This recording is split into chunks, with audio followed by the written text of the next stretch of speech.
এয়া আকাশবাণী গুৱাহাটী পৌৰাঞ্চলিক বাতৰি পঢ়িছে উৎপল কুমাৰ দাসে।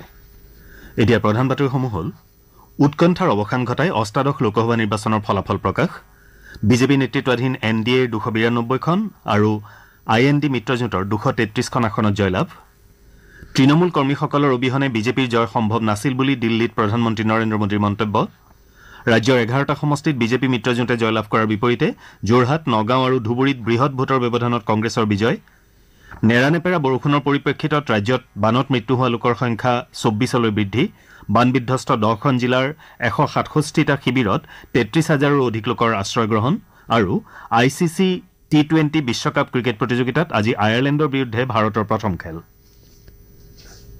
এদিখনক বিতং বাতৰি। লোকসভা নিৰ্বাচনৰ 543খন আসনৰ আটাইকেইখনৰে ফলাফল ঘোষণা কৰা হৈছে। সেই অনুসাৰে বিজেপি নেতৃত্বাধীন NDA মিত্ৰজোঁটে 292খন আসন লাভ কৰিছে।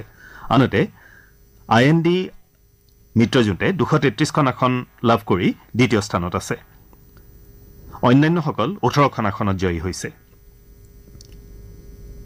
বিজেপিয়ে অকলে 240খন আসন লাভ কৰি সংখ্যাগৰিষ্ঠ দল হিচাপে পৰিগণিত হৈছে। তেলেগু দেশমে 16খন আৰু JDUৱে 12খন আসন হস্তগত কৰিছে। কংগ্ৰেছে 99খন আসন লাভ কৰাৰ বিপৰীতে সমাজবাদী পাৰ্টীয়ে 37খন, তৃণমূল কংগ্ৰেছে 29খন, DMK 22খন, শিৱসেনা উদ্ধৱ ঠাকৰে গোটে 9খন, NCP শাৰদ যাদৱ দলে 8খন, শিৱসেনা সিন্দে 7খন, লোক জনশক্তি পাৰ্টী ৰামবিলাস দলে 5খন, RJD আৰু CPIMে 4খনকৈ, আম আদমী পাৰ্টী আৰু ইণ্ডিয়ান ইউনিয়ন মুছলিম লীগে 3খনকৈ তথা JDS, Janasena, CPI, CPIML, VCK আৰু নেশ্যনেল কনফাৰেন্সে 2খনকৈ আসন লাভ কৰিছে।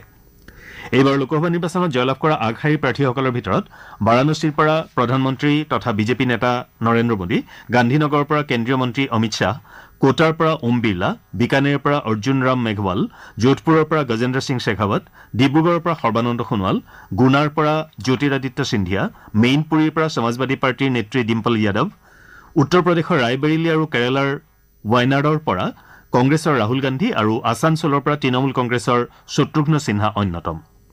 আনহাতে নিৰ্বাচনত পৰাজয় বৰণ কৰা উল্লেখনীয় প্ৰাৰ্থীসকলৰ ভিতৰত বিজেপি নেতা তথা কেন্দ্ৰীয় মন্ত্ৰী অৰ্জুন মুণ্ডা, স্মৃতি ইৰাণী, NCP নেতা ওমৰ আব্দুল্লা আৰু PDPৰ নেত্ৰী মেহবুবা মুফতি আছে।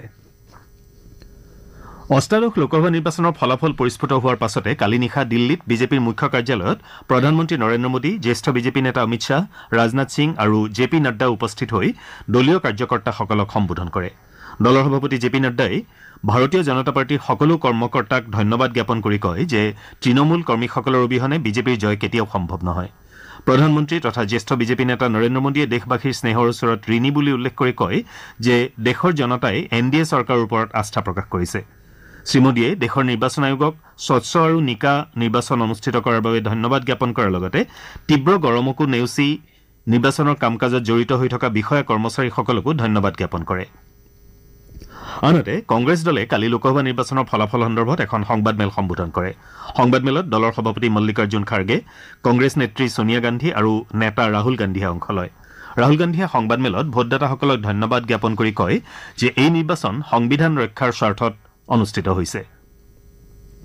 ইপিনে শ্ৰীগান্ধীয়ে নিৰ্বাচনী ফলাফল সন্দৰ্ভত আলোচনা কৰাৰ বাবে আজি বিৰোধী ঐক্যমঞ্চৰ এখন বৈঠক অনুষ্ঠিত হ'ব বুলিও জানিবলৈ দিয়ে। কালি অনুষ্ঠিত সংবাদমেলখনত বিৰোধী দলসমূহৰ সৈতে কংগ্ৰেছ একেলগে নিৰ্বাচনত অৱতীৰ্ণ হোৱাটো ফলপ্ৰসূ হৈছে বুলি তেওঁ উল্লেখ কৰে। আনহাতে শ্ৰীখাৰ্গেই সংবাদমেলত কয় যে কোনো দলেই স্পষ্ট সংখ্যাগৰিষ্ঠতা লাভ কৰিব পৰা নাই আৰু এইবাৰৰ নিৰ্বাচনী ফলাফলে প্ৰধানমন্ত্ৰীৰ বিৰুদ্ধে জনমতকে প্ৰতিফলিত কৰিছে। অসমৰ 14টা লোকসভা নিৰ্বাচনৰ সমষ্টিৰ ভিতৰত বিজেপিয়ে 9খন আসনত আৰু NDA মিত্ৰজোঁটৰে অগপই বৰপেটা সমষ্টিত আৰু UPPLে কোকৰাঝাৰ সমষ্টিত জয়লাভ কৰিছে। ইয়াৰ বিপৰীতে 3খন আসনত কংগ্ৰেছ জয়ী হৈছে। ডিব্ৰুগড় সমষ্টিত বিজেপি প্ৰাৰ্থী তথা কেন্দ্ৰীয় মন্ত্ৰী সৰ্বানন্দ সোণোৱালে বিৰোধী ঐক্যমঞ্চৰ সমৰ্থিত অসম জাতীয় পৰিষদৰ লুৰিণজ্যোতি গগৈৰ বিৰুদ্ধে 2,79,000ৰো অধিক ভোটৰ ব্যৱধানত জয়লাভ কৰে। একেদৰে লখিমপুৰ সমষ্টিত প্ৰদান বৰুৱাই কংগ্ৰেছৰ উদয় শংকৰ শইকীয়াক, কাজিৰঙাত কামাখ্যা প্ৰসাদ তাছাই কংগ্ৰেছৰ ৰজলীনা তিৰ্কীক, শিলচৰত পৰিমল শুক্লবৈদ্যই কংগ্ৰেছৰে সূৰ্যকান্ত চৰকাৰক, ডিফুত অমৰ সিং টিছুৱে নিৰ্দলীয় প্ৰাৰ্থী JI কাঠাৰক, গুৱাহাটীত বিজুলী কলিতা মেধিয়ে কংগ্ৰেছৰ মীৰা বৰঠাকুৰ গোস্বামীক, কৰিমগঞ্জত কৃপানাথ মাল্লাই কংগ্ৰেছ প্ৰাৰ্থী হাফিদ ৰছিদ আহমেদ চৌধুৰীক আৰু দৰং ওদালগুৰিত দিলীপ শইকীয়াই কংগ্ৰেছৰ মাধৱ ৰাজবংশীক পৰাস্ত কৰে। ইপিনে কংগ্ৰেছে ধুবুৰী যোৰহাট আৰু নগাঁও সমষ্টিত জয়লাভ কৰিছে ধুবুৰী সমষ্টিত কংগ্ৰেছৰ ৰকিবুল হুছেইনে তেওঁৰ নিকটতম প্ৰতিদ্বন্দ্বী AIUDFৰ বদৰুদ্দিন আজমেলৰ বিৰুদ্ধে বৃহৎ ব্যৱধানত জয়লাভ কৰিছে একেদৰে যোৰহাটত কংগ্ৰেছৰ গৌৰৱ গগৈয়ে নিকটতম প্ৰতিদ্বন্দ্বী বিজেপিৰ তপন গগৈক আৰু নগাঁও সমষ্টিত কংগ্ৰেছ প্ৰাৰ্থী প্ৰদ্যুৎ বৰদলৈয়ে বিজেপিৰ সুৰেশ বৰাক পৰাস্ত কৰিছে উল্লেখযোগ্য যে ইন্দোৰ সমষ্টিৰ বিজেপিৰ প্ৰাৰ্থী শংকৰ লালৱানীয়ে দেশৰ ভিতৰতে সৰ্বাধিক সংখ্যক 11,75,092টা ভোটৰ ব্যৱধানত জয়লাভ কৰাৰ বিপৰীতে ৰকিবুল হুছেইনে দ্বিতীয় সৰ্বাধিক সংখ্যক ভোটৰ ব্যৱধানত জয়লাভ কৰে ধুবুৰী কংগ্ৰেছৰ প্ৰাৰ্থীগৰাকীয়ে তেওঁৰ নিকটতম প্ৰতিদ্বন্দ্বী আজমলক 10,12,476টা ভোটৰ ব্যৱধানত পৰাস্ত কৰে আনহাতে বৰপেটা লোকসভা সমষ্টিত অসম গণ পৰিষদ দলৰ ফণীভূষণ চৌধুৰীয়ে তেওঁৰ নিকটতম প্ৰতিদ্বন্দ্বী কংগ্ৰেছ দলৰ দীপ বায়নৰ বিৰুদ্ধে 2,18,000ৰো অধিক সংখ্যক ভোটত আৰু কোকৰাঝাৰ সমষ্টিত UPPLৰ জয়ন্ত বসুমতাৰীয়ে BPFৰ খাম্পা বৰগয়াৰীৰ বিৰুদ্ধে 51,000ৰো অধিক ভোটত জয়লাভ কৰিছে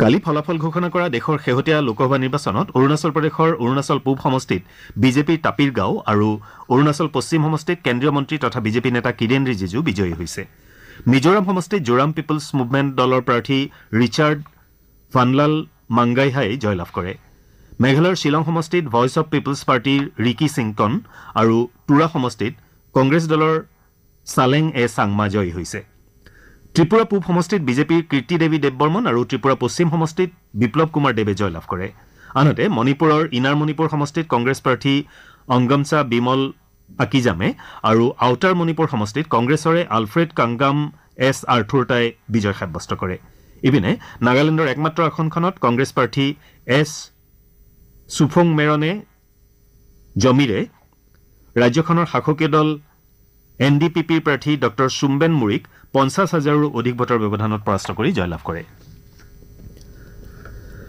আপোনালোকে আঞ্চলিক বাতৰি শুনিছে আকাশবাণী গুৱাহাটী কেন্দ্ৰৰ পৰা ৰাজ্যৰ বিভিন্ন প্ৰান্তত নেৰানেপেৰা বৰষুণ অব্যাহত থকাৰ পৰিপ্ৰেক্ষিতত কাছাৰ নগাঁও কৰিমগঞ্জ ধেমাজি মৰিগাঁও হোজাই ডিব্ৰুগড় ডিমা হাছাও হাইলাকান্দি আৰু পশ্চিম কাৰ্বি আংলং জিলাৰ বান পৰিস্থিতি এতিয়াও অপৰিৱৰ্তিত অৱস্থাত আছে এই 10খন জিলাৰ 23টা ৰাজ্য চক্ৰৰ অন্তৰ্গত 459খন গাঁও বানত ক্ষতিগ্ৰস্ত হৈছে সাম্প্ৰতিক বানত কাছাৰ জিলাৰ প্ৰায় 1,20,000 জন ধেমাজিত 242 জন ডিমা হাছাওত 400 জন হাইলাকান্দিত 4,104 জন হোজাইত 4,451 জন পশ্চিম কাৰ্বি আংলঙত 4,861 জন কৰিমগঞ্জত 19,524 জন মৰিগাঁৱত 1,139 জন আৰু নগাঁৱত সৰ্বাধিক 2,13,482 জন লোক ক্ষতিগ্ৰস্ত হৈছে এই জিলাসমূহত বৰ্তমানে 167টা চৰকাৰী সাহায্য শিবিৰ আৰু 73টা সাহায্য বিতৰণ কেন্দ্ৰ সক্ৰিয় হৈ আছে শিবিৰসমূহত প্ৰায় 33,000 বানপীড়িতই আশ্ৰয় গ্ৰহণ কৰা বুলি জানিব পৰা হৈছে ইপিনে কাছাৰৰ বান পৰিস্থিতি অধিক জটিল হৈ থকাৰ পৰিপ্ৰেক্ষিতত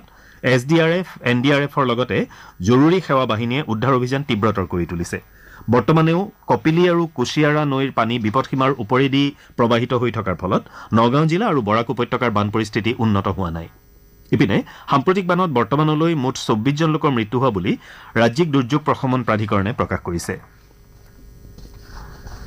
আজি বিশ্ব পৰিৱেশ দিৱস পৰিৱেশৰ উন্নয়ন তথা জৈৱতন্ত্ৰ ৰক্ষাৰ বাবে জনসচেতনতা বৃদ্ধি আৰু পৰিৱেশ সুৰক্ষাৰ প্ৰতি গুৰুত্ব আৰোপ কৰি প্ৰতি বছৰে 5 জুনৰ দিনটো বিশ্ব পৰিৱেশ দিৱস হিচাপে পালন কৰা হয় প্ৰকৃতি সুৰক্ষাৰ ক্ষেত্ৰত এই দিৱসে বিশ্বজুৰি যথেষ্ট তাৎপৰ্য বহন কৰি আহিছে দেশৰ আন আন প্ৰান্তৰ লগতে অসমতো আজি বিভিন্ন কাৰ্যসূচীৰ জৰিয়তে এই দিৱস উদযাপন কৰিবলৈ লোৱা হৈছে এইবেলি পৰিৱেশ দিৱস উপলক্ষে চৰকাৰী আৰু বেচৰকাৰী সংস্থাসমূহে বিশদ কাৰ্যসূচী গ্ৰহণ কৰিছে ইলোৰা বিজ্ঞান মঞ্চই জিলা আৰু ৰাজ্যিক ভিত্তিত স্কুলীয়া ছাত্ৰ ছাত্ৰীৰ মাজত বিজ্ঞান প্ৰদৰ্শনীৰ লগতে বিভিন্ন প্ৰতিযোগিতাৰ আয়োজন কৰিছে উল্লেখযোগ্য যে এইবাৰৰ বিশ্ব পৰিৱেশ দিৱসৰ বিষয়বস্তু হৈছে ভূমিৰ পুনৰুদ্ধাৰ কৰা মৰুময়তা ৰোধ কৰা আৰু খৰাং সহনশীলতা গঢ়ি তোলা আকাশবাণী গুৱাহাটী কেন্দ্ৰয়ো আজি বিশ্ব পৰিৱেশ দিৱস উপলক্ষে মঙলদৈ টাউন হাইস্কুলত এটা পৰিৱেশ সজাগতা অনুষ্ঠানৰ আয়োজন কৰিছে এই উপলক্ষে বক্তৃতানুষ্ঠানৰ উপৰি ছাত্ৰ ছাত্ৰীসকলৰ মাজত ৰচনা লিখা পোষ্টাৰ অংকন আৰু কুইজ প্ৰতিযোগিতাও অনুষ্ঠিত হ'ব আকাশবাণী গুৱাহাটীৰ মহাবাহু শাখাযোগে এই সমগ্ৰ অনুষ্ঠান দুপৰীয়া 12:30 বজাৰ পৰা পোনপটীয়াকৈ সম্প্ৰচাৰ কৰা হ'ব অহা 7 জুনৰ ভিতৰত শিক্ষা সেতু এপত ছাত্ৰ ছাত্ৰীৰ পঞ্জীয়ন আৰু নামভৰ্তিৰ প্ৰক্ৰিয়া সম্পূৰ্ণ কৰিবলৈ ৰাজ্য চৰকাৰৰ বিদ্যালয় শিক্ষা বিভাগে সকলো জিলালৈ বিশেষ নিৰ্দেশনা জাৰি কৰিছে এই নিৰ্দেশনাত নিৰ্ধাৰিত সময়ৰ পাছত নতুন ছাত্ৰ ছাত্ৰীৰ পঞ্জীয়ন প্ৰক্ৰিয়াৰ সুবিধা বন্ধ হৈ পৰিব বুলি উল্লেখ কৰা হৈছে উল্লেখযোগ্য যে নতুন শিক্ষাবৰ্ষৰ 2 মাহ অতিক্ৰম কৰাৰ পাছতো শিক্ষা সেতু এপত ছাত্ৰ-ছাত্ৰীৰ পঞ্জীয়ন চলি থকা কিমান সংখ্যক ছাত্ৰ-ছাত্ৰীক বিনামূলীয়া পাঠ্যপুথি ইত্যাদিৰ সুবিধা প্ৰদান কৰিব লাগিব সেয়া থিৰাং কৰাত শিক্ষা বিভাগ অসুবিধাৰ সন্মুখীন হৈছে। ইয়াৰ ফলস্বৰূপে বিদ্যালয় শিক্ষা বিভাগে ৰাজ্যৰ সকলো জিলাৰ শিক্ষা বিভাগৰ অতিৰিক্ত আয়ুক্ত, জিলা মিছন সমন্বয়ক, বিদ্যালয় পৰিদৰ্শক আৰু জিলা প্ৰাথমিক শিক্ষা বিষয়ালৈ জাননী প্ৰেৰণ কৰি 7 জুনৰ ভিতৰত শিক্ষা সেতু এপত ছাত্ৰ-ছাত্ৰীৰ পঞ্জীয়ন আৰু নামভৰ্তি সম্পূৰ্ণ কৰাৰ নিৰ্দেশ দিছে। প্ৰধানমন্ত্ৰী ৰাষ্ট্ৰীয় শিশু পুৰস্কাৰৰ বাবে বিভিন্ন ক্ষেত্ৰত পাৰদৰ্শিতা দেখুওৱা শিশুসকলক স্বীকৃতি প্ৰদান কৰাৰ সন্দৰ্ভত মহিলা আৰু শিশু উন্নয়ন মন্ত্ৰালয়ে জিলাসমূহৰ পৰা মনোনয়ন বিচাৰিছে। যোগ্যতাসম্পন্ন প্ৰাৰ্থীসকলে awards.gov.in অনলাইন পৰ্টেলত অহা 31 জুলাইৰ ভিতৰত আবেদন কৰিব পাৰিব। আবেদনকাৰীয়ে আবেদনৰ প্ৰতিলিপি জিলা আয়ুক্তৰ কাৰ্যালয়লৈ প্ৰেৰণ কৰিব লাগিব। উল্লেখযোগ্য যে সাহসিকতা, ক্ৰীড়া, সমাজসেৱা, বিজ্ঞান আৰু প্ৰযুক্তিবিদ্যা, পৰিৱেশ, কলা আৰু সংস্কৃতিৰ লগতে উদ্ভাৱনমূলক দিশত অৰিহণা যোগোৱা নিৰ্বাচিত শিশুসকলক নতুন দিল্লীত ৰাষ্ট্ৰপতিয়ে এই পুৰস্কাৰ প্ৰদান কৰিব। খেলৰ বাতৰিত T20 বিশ্বকাপ ক্ৰিকেট প্ৰতিযোগিতাত ভাৰতে আজি আয়াৰলেণ্ডৰ বিৰুদ্ধে নিজৰ খেল আৰম্ভ কৰিব। নিউয়ৰ্কৰ নাছাউ কাউণ্টি আন্তঃৰাষ্ট্ৰীয় ষ্টেডিয়ামত হ'বলগীয়া খেলখন ভাৰতীয় সময় অনুসৰি নিশা 8 বজাত আৰম্ভ হ'ব। প্ৰতিযোগিতাৰ যোৱা নিশা ডলাছত অনুষ্ঠিত এখন খেলত নেদাৰলেণ্ডছে নেপালক 6 উইকেটত পৰাস্ত কৰে। খেলখনত নেপালে প্ৰথমে বেট ধৰাৰ আমন্ত্ৰণ লাভ কৰি 19 অভাৰ আৰু 2টা বলত আটাইকেইটা উইকেট হেৰুৱাই 106 ৰান সংগ্ৰহ কৰে। নেদাৰলেণ্ডছৰ হৈ টিম প্ৰিংগল আৰু লোগান ৱেনবিকে 3টাকৈ উইকেট দখল কৰে। নেপালৰ হৈ অধিনায়ক ৰোহিতে 37টা বলত 35 ৰান কৰে। প্ৰত্যুত্তৰত নেদাৰলেণ্ডছে 18 অভাৰ আৰু 4টা বলত 4টা উইকেটৰ বিনিময়ত 109 ৰান কৰে। প্ৰিংগলক প্লেয়াৰ অব দ্য মেচ হিচাপে ঘোষণা কৰা হয়। ইয়াৰ পূৰ্বে ইংলেণ্ড আৰু স্কটলেণ্ডৰ মাজৰ ব্ৰিজটাউন কেনছিংটনৰ খেলখন বৰষুণৰ বাবে পৰিত্যক্ত ঘোষণা কৰা হয়। ছাৰ্বিয়াৰ নোভাক জকোভিচে চলিত গ্ৰেণ্ডশ্লাম টেনিছ প্ৰতিযোগিতা ফ্ৰেঞ্চ অপেনৰ পৰা মাজভাগতে নাম প্ৰত্যাহাৰ কৰি নিজৰ অভিযান সামৰিছে। পুৰুষৰ একক শাখাৰ কোৱাৰ্টাৰ ফাইনেলত প্ৰৱেশ কৰা জকোভিচে খেলখনৰ প্ৰাক মুহূৰ্তত সামাজিক মাধ্যমযোগে নাম প্ৰত্যাহাৰ কৰাৰ বিষয়ে অৱগত কৰে। আঘাতৰ বাবে তেওঁ এই সিদ্ধান্ত লোৱা বুলি উল্লেখ কৰে। উল্লেখযোগ্য যে অভিলেখ সংখ্যক 24টা গ্ৰেণ্ডশ্লাম খিতাপ জয় কৰা জকোভিচে 4 ঘণ্টা 29 মিনিট ধৰি চলা এখন খেলত ইটালীৰ লৰেঞ্জোক পৰাস্ত কৰি চতুৰ্থ ৰাউণ্ডত প্ৰৱেশ কৰাৰ পাছত আৰ্জেণ্টিনাৰ ফ্ৰান্সিস্কোৰ বিৰুদ্ধে জয়ী হৈ অন্তিম 8ত প্ৰৱেশ কৰিছিল। এতিয়া আজি গুৱাহাটীৰ পৰা প্ৰকাশিত দৈনিক বাতৰি কাকতৰ প্ৰথম পৃষ্ঠাৰ বাতৰিৰ চমু অৱলোকন আগবঢ়াইছে ৰাকিবুৰ ৰহমানে।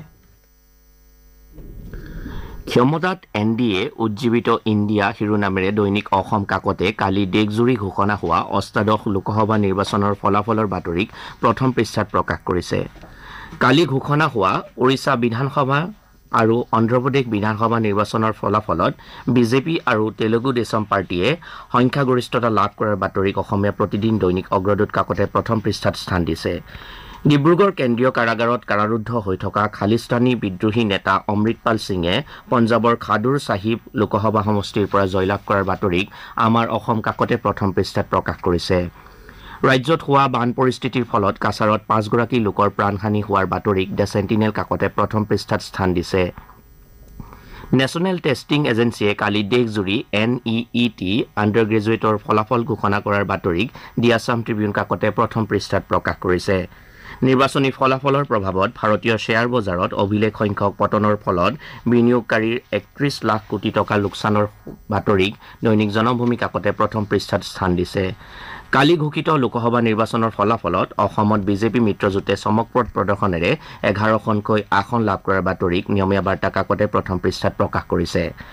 অসমৰ ধুবুৰী লোকসভা সমষ্টিত কংগ্ৰেছ প্ৰাৰ্থী ৰকিবুল হুছেইনে AIUDFৰ মুৰব্বী বদৰুদ্দিন আজমলক অভিলেখ সংখ্যক ভোটৰ ব্যৱধানত পৰাস্ত কৰাৰ বাতৰিক অসমীয়া খবৰ কাকতে প্ৰথম পৃষ্ঠাত স্থান দিছে। এয়াই আছিল আজি প্ৰকাশিত কাকতসমূহৰ প্ৰথম পৃষ্ঠাৰ বাতৰিত চমু অৱলোকন। ধন্যবাদ ৰকিবুৰ। বাতৰি শেষ কৰাৰ আগতে প্ৰধান বাতৰি কেইটামান আকৌ এবাৰ। উৎকণ্ঠাৰ অৱসান ঘটাই অষ্টাদশ লোকসভা নিৰ্বাচনৰ ফলাফল প্ৰকাশ। বিজেপি নেতৃত্বাধীন NDAৰ 292খন আৰু IND মিত্ৰজোঁটৰ 233খন আসনত জয়লাভ। তৃণমূল কৰ্মীসকলৰ অবিহনে বিজেপিৰ জয় সম্ভৱ নাছিল বুলি দিল্লীত প্ৰধানমন্ত্ৰী নৰেন্দ্ৰ মোদীৰ মন্তব্য। ৰাজ্যৰ 11টা সমষ্টিত বিজেপি মিত্ৰজোঁটে জয়লাভ কৰাৰ বিপৰীতে যোৰহাট, নগাঁও আৰু ধুবুৰীত বৃহৎ ভোটৰ ব্যৱধানত কংগ্ৰেছৰ বিজয়। আৰু ICC T20 বিশ্বকাপ ক্ৰিকেট প্ৰতিযোগিতাত আজি আয়াৰলেণ্ডৰ বিৰুদ্ধে ভাৰতৰ প্ৰথম খেল। আমাৰ পুৱাৰ আঞ্চলিক বাতৰি ইমানতে শেষ হ'ল। নমস্কাৰ।